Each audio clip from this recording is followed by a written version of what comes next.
J'ai réalisé une erreur d'administration médicamenteuse ce matin. Heureusement, le patient va bien. Pas de conséquences immédiates. Mais je m'inquiète pour lui. J'ai prévenu immédiatement le médecin et je le surveille selon ses recommandations. Il a prévenu le patient et l'a rassuré. Bon, je vais maintenant prévenir notre cadre de santé. Je comprends, ce n'est pas une situation facile. Tu as eu les bons réflexes. Le patient va bien, on va prendre le temps de faire une déclaration dans Enov.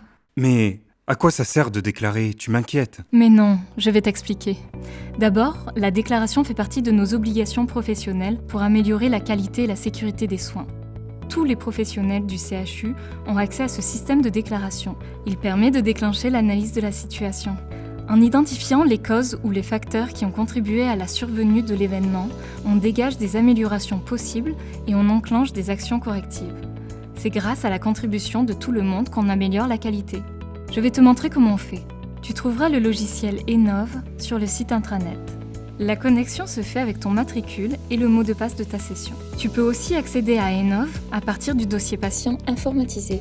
De cette façon-là, l'identité du patient est directement renseignée. Tu remplis à minima les éléments obligatoires.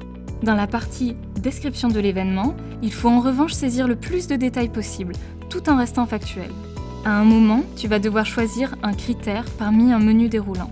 Le choix de ce critère est important, car la fiche d'événements indésirables, la FEI, sera directement transmise à la personne experte du critère.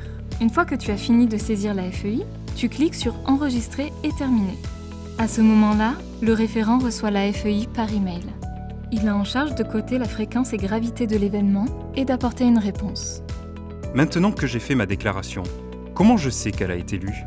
Et qui va m'apporter une réponse ? Tiens, justement, voilà la référente qualité du pôle. Audrey, explique-nous comment ça marche une fois que nous avons fait une déclaration d'événement indésirable. Tout d'abord, je vous félicite pour votre déclaration. Sachez qu'il est important de collecter ces données pour améliorer la qualité et la sécurité des soins. Tous les lundis matins, un groupe pluridisciplinaire se réunit en cellule d'analyse des fiches d'événements indésirables. Lors de cette réunion, toutes les FEI déclarées dans la semaine sont relues par le groupe. À l'issue de cette réunion, les FEI peuvent soit être envoyées pour information à des personnes ressources, soit faire l'objet d'une demande d'action corrective, soit faire l'objet d'une analyse ciblée, car l'événement est porteur de risque, ou bien faire l'objet d'une déclaration à l'ARS, s'il s'agit d'un événement indésirable grave. Dans ce cas-là, une analyse de l'événement sera réalisée en RMM. La fiche peut être également clôturée s'il n'y a pas de suite à donner, en fonction de sa nature. Qu'entendez-vous par analyse ciblée et événement porteur de risque ? Un événement porteur de risque, que l'on appelle aussi un presque accident, correspond à un dysfonctionnement qui n'a pas engendré de préjudice pour le patient, car une dernière barrière de sécurité a fonctionné. Il est alors très intéressant d'analyser pourquoi les autres mesures de sécurité n'ont pas fonctionné. Dans ce cas-là, le ou les agents concernés sont rencontrés par un référent qualité, un cadre de la direction des soins ou un médecin de la délégation qualité.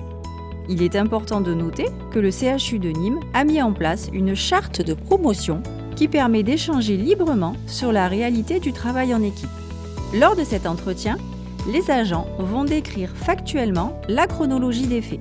Ensemble, nous analysons les écarts aux bonnes pratiques, les défauts d'organisation et trouvons des axes d'amélioration adaptés. L'objectif est avant tout de s'améliorer en tirant les leçons des réussites et des erreurs de chacun. A posteriori, il est important aussi que ce travail soit partagé au sein de l'équipe. Et une fois que j'ai déclaré la FEI sur Enov, comment puis-je savoir ce qui est décidé ? Très bonne question.